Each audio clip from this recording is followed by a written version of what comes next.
Caros amigos, bem-vindos ao Hoje na Segunda Guerra Mundial. Neste vídeo falaremos sobre como a Alemanha, apesar de bombardeada dia e noite, conseguiu aumentar a sua produção industrial durante toda a guerra.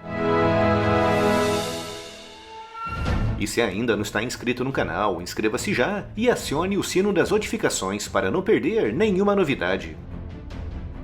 A Segunda Guerra Mundial foi o primeiro conflito mecanizado da história, com os exércitos das principais potências envolvidas, dependendo direta ou indiretamente de veículos motorizados para praticamente tudo, desde o transporte até o combate.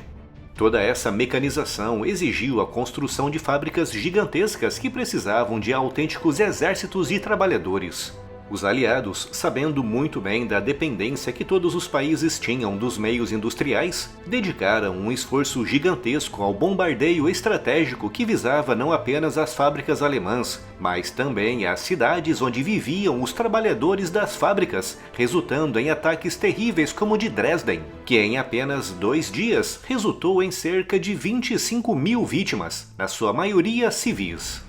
Mas apesar de toda essa ação concentrada de bombardeios, com algumas ações envolvendo mais de 1000 aeronaves de uma só vez, a Alemanha conseguiu aquilo que parecia impossível, aumentando a sua produção industrial ao longo de praticamente toda a guerra, quase até ao fim do conflito. Mas como foi que os alemães, enfrentando bombardeios diários, conseguiram essa façanha? Em março de 1940, a Alemanha criou o Ministério dos Armamentos e da Produção de Guerra, um órgão destinado a controlar toda a indústria militar, entregando a sua direção para Fritz Todt, um engenheiro alemão que caiu nas graças de Hitler ao supervisionar a construção das Autobahns nos anos 30. Coube a Todt a tarefa de criar toda a infraestrutura industrial da Alemanha e preparar o país para a invasão da União Soviética em junho de 1941, com Todt se aproveitando da esmagadora vitória alemã sobre a França em junho de 1940, recebendo, praticamente da noite para o dia, quase 500 mil trabalhadores franceses. Não eram propriamente escravos, mas recebiam um salário que correspondia a apenas 30% do salário de um trabalhador alemão, e se sujeitavam a turnos de 12 horas, vivendo em galpões com condições muito más. Graças a essa gigantesca leva de trabalhadores a um custo muito baixo, Todt conseguiu, entre junho de 1940 e junho de 1941, aumentar a produção industrial alemã em quase 40%. O suficiente para cobrir todas as perdas materiais acumuladas pela Alemanha na Polônia em 1939 e na França e na Inglaterra em 1940. É importante lembrar que apenas na Inglaterra, entre julho e outubro de 1940, os alemães perderam o impressionante número de mais de 2.500 aviões, com Todt conseguindo repor todas essas perdas para a invasão soviética de junho de 1941. Tratou-se, de fato, de um feito realmente incrível, principalmente se considerarmos que naquela época a Alemanha não estava oficialmente em guerra total, o que significava que a indústria de guerra alemã, apesar de representar a maior parte da indústria da época, não tinha ainda prioridade absoluta sobre os outros setores industriais. Em fevereiro de 1942, após a derrota alemã às portas de Moscou, Todt estava convencido de que a Alemanha não seria capaz de vencer uma guerra longa contra a União Soviética. Com Todt também muito preocupado com a recente entrada dos Estados Unidos, um país que naquela época já era, de longe, a maior potência industrial do planeta.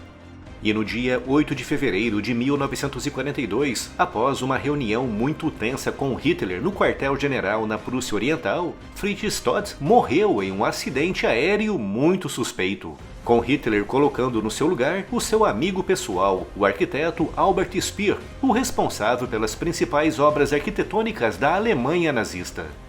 Naquela época, Speer já tinha se destacado através da construção de grandes infraestruturas e também de campos de concentração e de prisioneiros. assumindo em fevereiro de 1942, além da pasta do Ministério de Todt, também a pasta de inspetor das rodovias, da água e energia e da tecnologia, convertendo-se em uma espécie de super-ministro da indústria, controlando não apenas a extração e a produção, como também o desenvolvimento tecnológico. E logo no mês seguinte a assumir o Ministério da Produção da Guerra, Speer foi nomeado o responsável pela parte militar do Plano Quadrianual de Desenvolvimento Econômico e Industrial do Reich, desenhado por Hermann Göring, o que lhe garantiu ainda mais poderes do que aqueles que já tinha conquistado no mês anterior. Como tudo aquilo que se relacionava com a economia de guerra e a produção industrial passava por um só homem, Speer conseguiu impor um ritmo próprio, orientando todos os recursos disponíveis para o aumento da produção de armamentos. Uma produção que quase duplicou entre fevereiro de 1942 e fevereiro de 1943, graças principalmente a uma medida muito terrível: a adoção de mão de obra escrava em larga escala na indústria de guerra alemã, formada principalmente pelos milhões de prisioneiros de guerra soviéticos.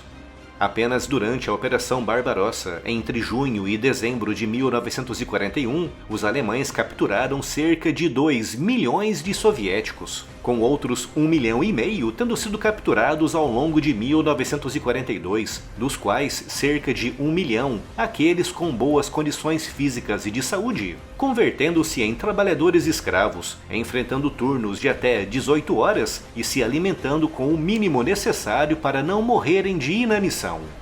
Além do emprego dessa mão de obra praticamente gratuita, o trabalho de Speer foi facilitado a partir de fevereiro de 1943 com o início da chamada Guerra Total Alemã, com Joseph Goebbels, o ministro da propaganda, fazendo um discurso no dia 18 de fevereiro daquele ano que marcou a completa militarização da economia alemã.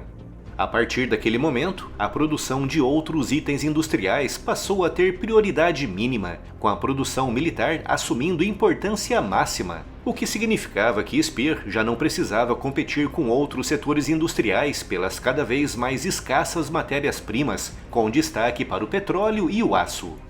E além da mão de obra escrava em abundância e da militarização completa da economia alemã a partir do início de 1943, outro fator que contribuiu para o aumento da produção industrial foi a aplicação de conceitos e ideias avançadas de produção. Ao invés de produzir aviões, blindados e submarinos em fábricas gigantescas que, como podem imaginar, eram facilmente visíveis a partir dos céus, Speer criou uma vasta, complexa e muito intrincada rede de pequenas fábricas espalhadas pela Alemanha, com cada fábrica dedicada à produção de alguns poucos componentes que eram depois montados em instalações especializadas. Graças a essa tática, mesmo que uma ou mais pequenas fábricas fossem atingidas, as outras podiam assumir a produção até que fossem reconstruídas, diminuindo bastante o impacto na produção de blindados, aviões, munições, armas e submarinos. E a partir de 1944, quando os bombardeios aliados atingiram a sua máxima força, Speer implementou uma ideia bastante extrema: as fábricas subterrâneas. Nessas fábricas, os alemães produziam principalmente as bombas V1 e a V2, os primeiros mísseis balísticos do mundo, e também os interceptadores Heinkel HE-162, um pequeno caça a jato desenhado para ser de fácil e barata construção.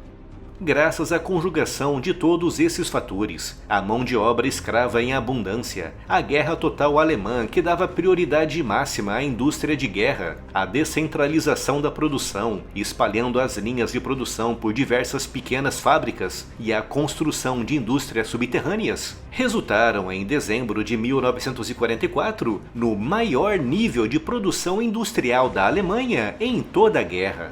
Reparem bem, em dezembro de 1944, a Alemanha estava sendo fortemente pressionada a partir de todos os lados e com seu território já começando a ser invadido. Mas mesmo assim, e com os aliados bombardeando com cada vez mais força e liberdade, os alemães conseguiram estabelecer recordes de produção industrial.